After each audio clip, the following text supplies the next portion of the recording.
Hello, everyone. Welcome to DEI, a podcast dedicated to discussing and raising awareness on the importance of diversity, equity, and inclusion. My name is Kira Xie, and we are thrilled today to have Mr. Karim Pedersen with us. Is that how you pronounce the name? Yeah, that's great. Thanks. Thank you. Mr. Peterson is a journalist, educator, and tech entrepreneur dedicated to democracy, youth empowerment, and innovation. He serves as the head of international communications for Belarusian opposition leader Sviatlana Tsikhanouskaya in his fight for democracy and was named as Obama Leader Europe in 2023 for his civic leadership. As a longtime Unleash ambassador, he mentors youth worldwide and creates solutions for the UN Sustainable Development Goals. With over 20 years in tech journalism, Kareem brings critical insights into algorithm bias, fake news, and the role of media in shaping more just, connected societies. Thank you for being here with us today, Mr. Peterson. It's an honor to have you. Thank you for having me. So let's start off by introducing a little bit about yourself. And throughout your career, from building a tech media outlet to volunteering in Tibet to fighting for Belarus and mentoring global youth, you consistently focus on human rights and inclusion. What personal experiences most influence this values driven path? And how do you stay motivated and avoid burnout when working on such long-term battles? Thank you so much. It's actually a very good question. And talking about my career path, actually, it was never really, I have to say, it was never really planned in the way that it worked out. It kind of evolved. I wouldn't say randomly, but certainly in ways that I couldn't really predict. I mean, definitely, I've always been following my, you can say, kind of my heart, doing what I was passionate about, and that's certainly one thing that's kind of the red connecting, like everything that I was doing, connecting the dots there. Um, I did feel sometimes kind of. I mean, I live in Denmark, which is one of the most advanced countries in the world in Right. terms of democracy, Yes. in terms of very low corruption, actually happiness as well. I think we are ranked second in the world now on Yeah, happiness. under Switzerland, right? Yeah, actually, I think Finland is number one now Oh, as a last really? Yeah, checked. okay. So, it's kind of a very stable society, but it's Mhm. still, in some ways, you have to struggle. And maybe I felt a bit of an outsider sometimes. I mean, also having a Mhm. mixed background and, not always having an easy childhood even. So I always felt like I had to struggle a lot in my life. I started working with computers. I started working with IT. And then from that, I came into journalism. So I Mhm. did a lot of tech journalism because that was following my passion. But I kind of it grew on me having more interest in humans, in people than in technology because I just found it more interesting to work with people and maybe less predictable also in many ways. And from that, actually, I took this step into teaching. So I became a teacher in something we have here in Denmark called the folk high schools, which are adult residential schools. So it's Mhm. basically a place you would go as an adult for maybe half a year. You would live there, and then you take classes, which is not formal education, but actually more about personal development. Ah. It's a very, very good thing, I think, because for many people, and we have students from all over the world coming for this, it's really about learning for life. I mean, learning what you actually want, finding your purpose, maybe finding many people seem to be a bit lost about what they want to do in life. So, Mhm. so it really helps to kind of develop your own sense of what you want to do. So I love this environment. I was teaching democracy and political activism and entrepreneurship, project Mhm. leadership, and of course also technology, which is my passion. So kind of from this environment, working with young people and talking about how can we actually go and make a difference in the world, because we see all these problems, we hear about it all the time, but what can I do? How can I make a difference? And at some point, I just realized that I couldn't just talk about it. I had to do something. I had to actually, walk the talk in some ways. So I did what I was encouraging my students to do. I went Mhm. out. I actually quit my job at that time, my teaching job, and I moved to Lithuania. So I went east from Denmark. It's not very Mhm. far, actually. I mean, it's like 1,000 kilometers, but this is kind of the boundary that we now have here between East and West, between the challenge that we are facing now with dictatorship in Belarus and Russia. Certainly, it was even before the full-scale invasion of Ukraine. Right. So I decided to go east and to try to help as a volunteer. So I signed up for the Belarusian Democratic Forces, who are in exile in Lithuania, and that's where I still am. So I'm still working there, as you said, doing communications, international communications, which is, I think, it's a very important, and it became even more important, of course, after the Russian attack on Ukraine, because we have to, I mean, supporting freedom and democracy in Yeah. Belarus is also supporting Ukraine in their efforts, and in the end, hopefully, maybe to have even democratic Russia at some point. So, but I realized, if you when you are in another part of the world, maybe it feels like something very distant. But here in Europe, and especially in this part of Europe where I am, it's very close to us. I mean, Mhm. it's certainly. I mean, it's almost like it's next door. So we really feel that there's a threat. There's Right. Europe is at war, and we had to do something. So that was kind of motivating me, that to find my own purpose in that. And I'm kind of in the middle of my life. I'm 46, so I thought, well, if you're gonna do something like this, then you should do it now, because otherwise it's gonna be too late. So I said, it's now or never, and I got the chance. So I took that chance. And then I've been doing a lot of volunteering. I mean, what happened was that as you also mentioned, I got into the Obama community, which was Right. really great. It was actually kind of a recognition for what I'm doing, the democracy work with Belarus. So I was chosen. I was selected to be in the Leaders 21 cohort, in the Europe cohort, and together with a lot of really cool people from all over, doing amazing things to make a change and make an impact in Mhm. the world. And like having these connections is just incredibly valuable, and also makes you feel like you kind of have the support that you really that you're looking for.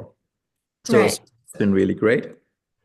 We've been working with the Sustainable Development Goals through this project called Unleash, which is another Mhm. volunteering project that I'm doing. It kind of grew out of the folk high schools coming from Denmark, and it's been doing these global labs, and that was actually the reason why we went to China, to Shenzhen in 2019, to do an Unleash Innovation Lab there with 1,000 Mhm. young people from all over the world, which we gathered together, including, of course, many locals, but also many from other parts of the world. So we've been traveling around the world. We've been in India, in Africa, in Rwanda, in Singapore. Because we were here in Denmark, been in Greenland, and so quite a bit all over. There's actually one in happening in Canada soon as well. So maybe it seems like it's a lot of diverse activities, but maybe for me it just feels like these are all kind of my passions, what I'm following.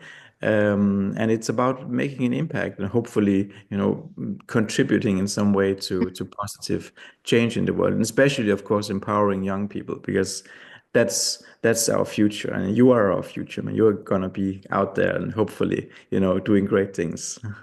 Thank you. I find like the just do it mentality super inspirational because I've had a lot of interviews where a lot of like successful people, I feel like they just follow the just do it mentality and follow their hearts. So yeah. Mm, And speaking of the technology that you first ventured into, right now we're also in a world that's increasingly shaped by technology, even more so than you were when you chose technology back then. And of course, social media. So I think our feeds, certainly mine, like the algorithm really reflects what I believe in, mm, or it really reflects what I want to see or what I like. So I know you often mention the word when I was doing this research on all of this, you often mention the word algorithm echo chambers.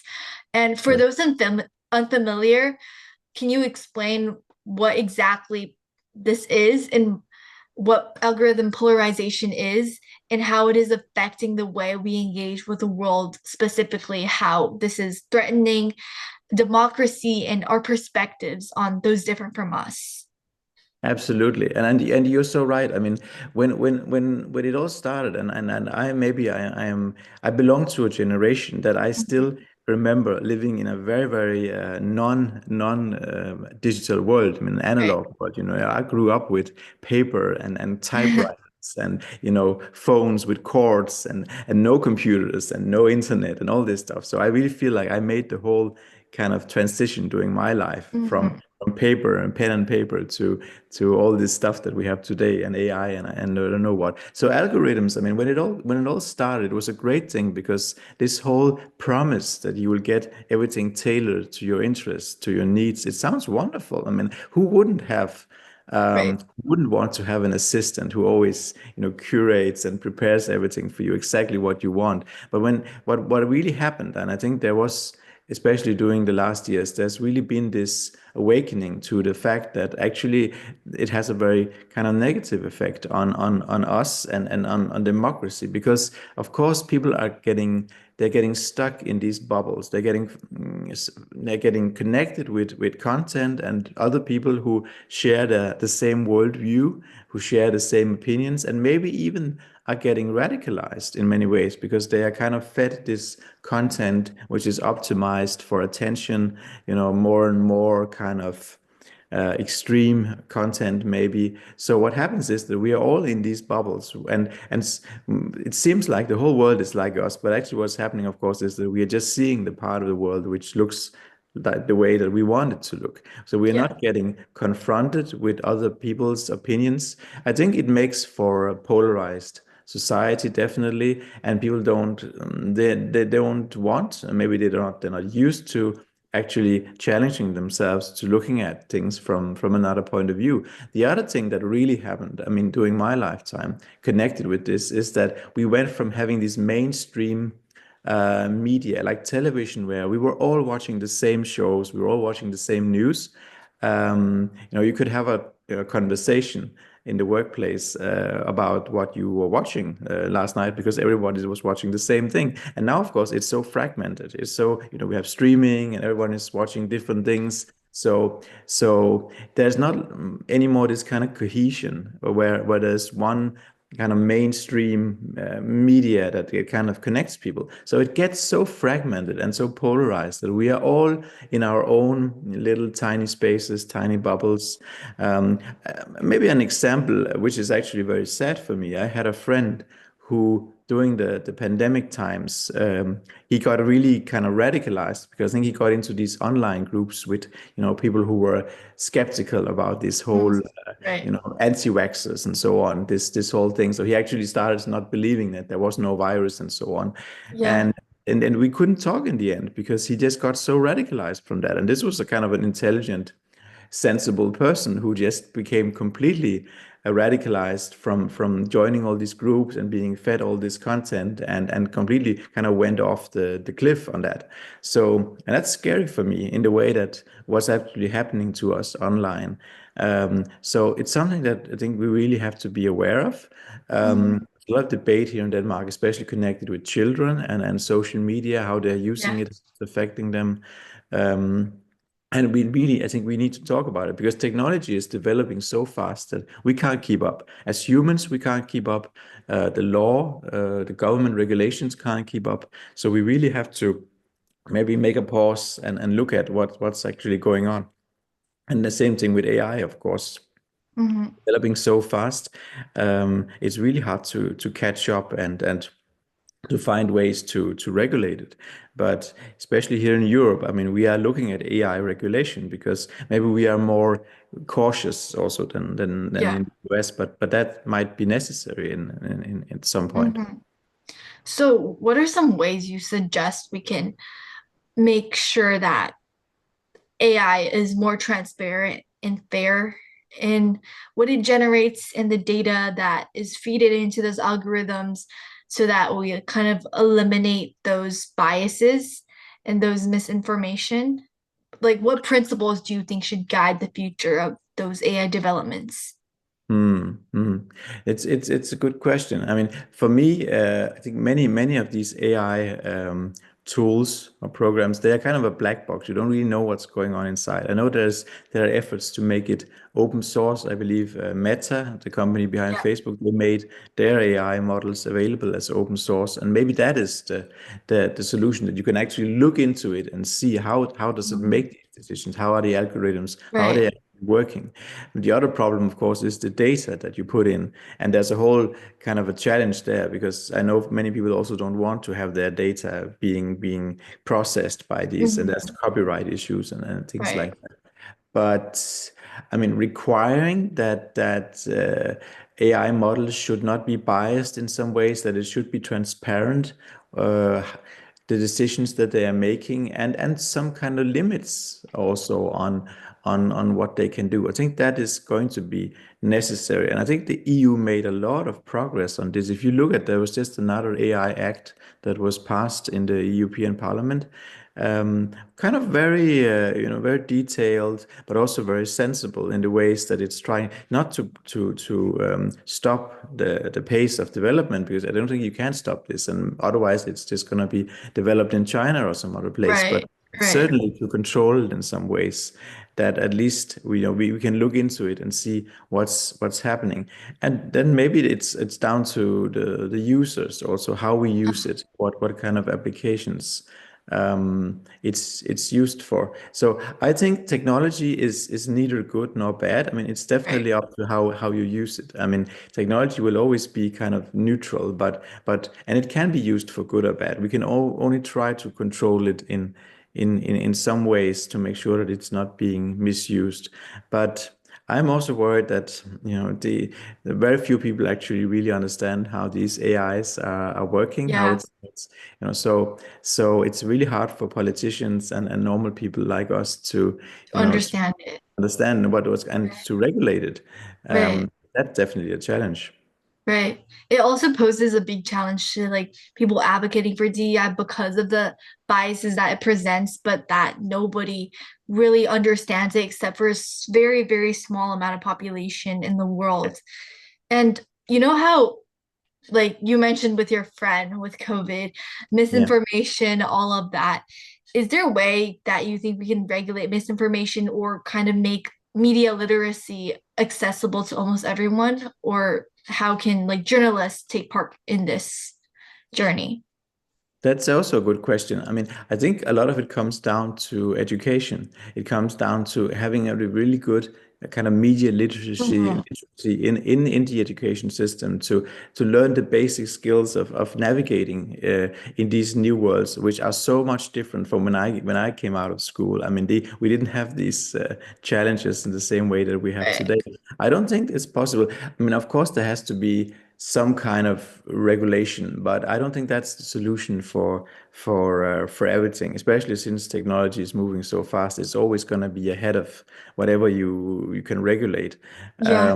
So it's more about equipping, especially kids and young people, with this kind of basic skills to look very in a very critical way at information, and not to kind of believe everything that you see. So Hmm. the kind of skepticism that you need to cultivate is very different from my generation. At least I think we tended to have a very high kind of we just tended to believe what we were reading in media, and then we didn't have internet, at least not when I was Right. Right. very young. So but now it's completely different skills that you need, and I think this is so important. Maybe more important than learning things that are still to school, Yeah. which are actually going to be done by AI. It's going to be automated. So maybe a lot of these things are maybe less important now, but definitely what we can bring as human beings to being having a critical, view on things, that's going to be one of the most essential skills, I think, in the future. Hmm. Yeah. Um, and also let's shift more towards the focus of government democracy and Mm. civic stuff. Um, we all live in like a very globalized world, but also I feel like recently it's been increasingly authoritarian from like Trump's era America, the top down power he has now with the tariffs and all that, and also Xi's recent control since 2015 and like especially during COVID, and then Putin's like 20-year terms, and for sure like you're working Belarus with its 7-term like politician and all of that. These politicians often, I think, use fear mechanisms Yeah. or surveillance to suppress voice and democracy, even in the face of saying that they fight for democracy. In this context, what does democracy mean to you today? And what would you say to young people who want to create change in their own communities or in Mm. their own countries, but feel powerless or afraid to speak up? So, where should they begin? But the interesting thing about democracy and freedom is maybe that it's something that you only appreciate it when it's gone. I mean, if you have Right. it, growing up in Denmark, I mean, I took it for granted. So it wasn't even Mhm. something that you would discuss very much because we had it already. When I joined the Belarusian opposition or democratic forces that I am working for now, Belarus was often mentioned as the last dictatorship in Europe, the last dictatorship in Europe. That was the label that was put on it, and I think it was even I think it was Condoleezza Rice, maybe from a U.S. National Security Advisor at some point, who called it that, and it stuck. So I thought that, oh, I really want to be part of defeating the last dictatorship in Europe. But Right. today, what we are seeing with the authoritarian tendencies around the world and including Europe as well, I mean, it's actually, maybe it's just, it might not be the last one. There's definitely, the It world is is going in scary. another direction. I grew up with having more and more freedom. I saw the Berlin Wall came down, the Soviet Union collapsed, and there was this belief, at least in my generation, I think, that the world will just get better and better. We will have more and more freedom, free markets. That's going to solve everything. Just give them democracy, and then everything's going to be all right. And open markets. And what we are seeing now is actually all these ideas that were so um, such a core part of our beliefs, they actually came crashing down. It Right. seems like things are kind of moving backwards now, maybe moving Yeah. back to how they were 100 years ago or before the Second World War. So Mhm. that's kind of scary. So democracy Very definitely. scary. If you take a country that had for many years had a dictatorship and just give them free elections, try to put democracy, I think it's not going to work because democracy has to be learned, it has to be Right. taught. It's about citizenship, responsible citizenship, and feeling that you're somehow part of what's happening in your country. So Mhm. I believe that if you don't prepare, if you just kind of put democracy somewhere Yeah. top, You'll then go it back to dictatorship. go back to dictatorship. They're gonna elect someone who just promises to solve all their Right. problems. Belarus, as an example, I mean, they were free from the Soviet Union in '91, and then they had a democracy. But what happened in '94 was that they elected the Lukashenko, who's the Hmm. dictator now, Hmm. who promised to get rid of corruption and so on. And then of course he turned everything into a Right. dictatorship again. So they had like 3 4 years of freedom, and then everything came back. And you see the same thing in Russia, of course, when Putin came to power, he also turned that into a dictatorship. So Right. you can't take it for granted that it's just democracy and then everything is going to be fine. It has to be fought for, and it has to be the people have to be prepared for it. They have to be educated for it. And it's really hard. And now even in countries that, I mean, looking at the US, of course, from here, we are very worried. And I'm in Denmark, so we have a problem with Greenland, as you are probably aware. Yeah. So, Yeah. so we are, I have to say, very worried about what's going on, and so even in very democratic countries, I mean, it can't be taken for granted. You have to protect it. You have to fight for it all the time, or, Right. or you're going to lose it because it's so easy. And maybe that's because of technology. That's because of all these algorithms and the way you can mobilize people online, polarize things, and create Yeah. very extreme points of view. So that's maybe helping because we are seeing in many countries now. parties advancing who have very extreme views, who Right. are otherwise on the fringes, but are now moving more into the center. So it's all very worrying. Um, I still believe democracy is worth fighting for, and Mhm. it's the best protection against war. I mean, I don't think democracies go to war with each other. That's usually dictators who are doing that. Right. Um, so there is something there. There's also something about female leadership. I mean, I don't think, female leaders, they tend to go to war either. And, I'm working for the president in exile of Belarus, who was also a symbol of a female, you know, Right.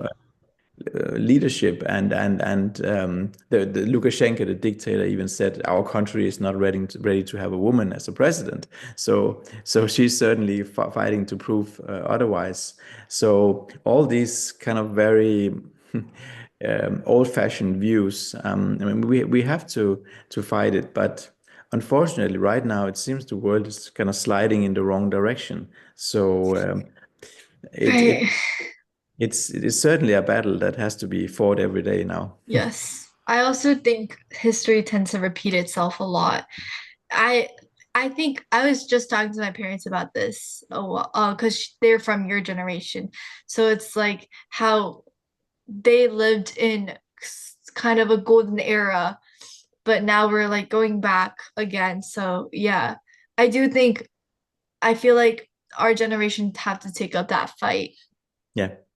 And we were lucky, I have to say. My generation was lucky because we grew up at a time when the Soviet Union collapsed, when the Berlin Wall came down. So we had all this freedom and security and stability. Mhm. What we call the peace dividend, a bit.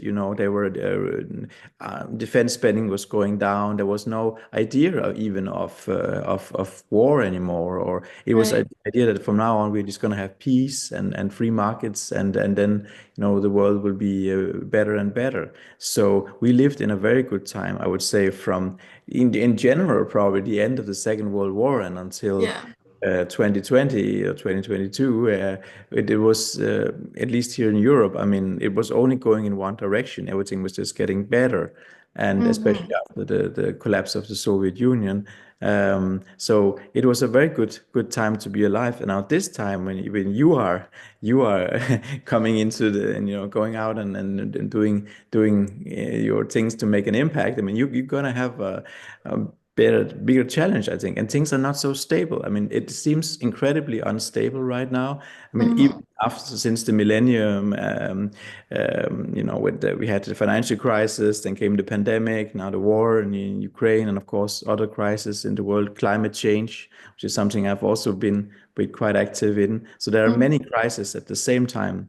Um, so there's certainly a lot to do. You won't be, you won't be out of work if you want to take up this fight. Yeah. Um, Speaking of that, what would you, and our last note for this interview, um, what would you want to see, hoping like seeing our generation grow up? What do you hope to see like we could carry on in terms of the fight? And what change do you wish we can bring to the world? Is there anything you want to say to us, like our generation? Of course. So first of all, I think that you are kind of digital natives. I mean, you took for you, and I can only speak from my observations of young people that I know in my surroundings. I mean, I think for you using all these computers and tools and all these things is so natural, much more than it was for us. Mhm. So a big part of what you're doing, I think, is to learn how to use these things, these tools in a good way. Right.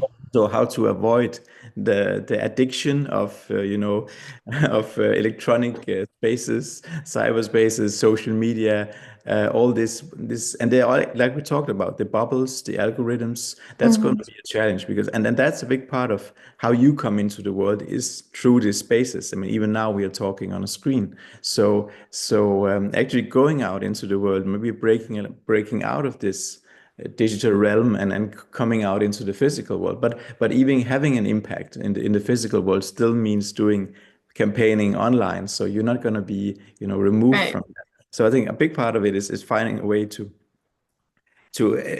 exploit these technologies without getting, all the bad sides of it, all the negative sides of it.